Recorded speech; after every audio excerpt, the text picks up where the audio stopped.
Viral ngayon sa social media ang insidente ng road rage na ito sa kahabaan ng Longlong Road sa Barangay Pinsaw proper, Baguio City noong Linggo, December 28. Makikita sa video ang lalaking ito na naghahamon ng away na tila may binubunot. Halika! Walang baril! Halika! Walang baril!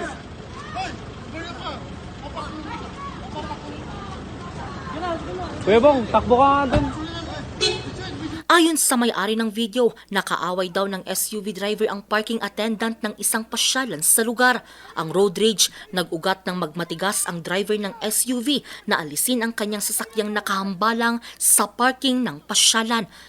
Dahil dito, naglabas ng show cause order ang Land Transportation Office kaugnay sa insidente laban sa driver ng SUV.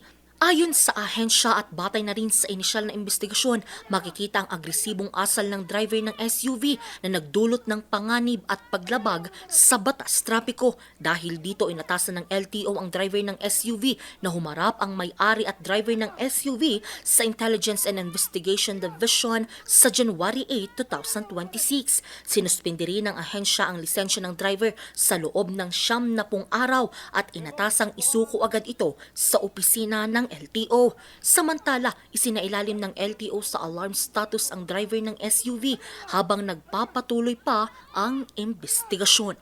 Angel Arquero, RNG News.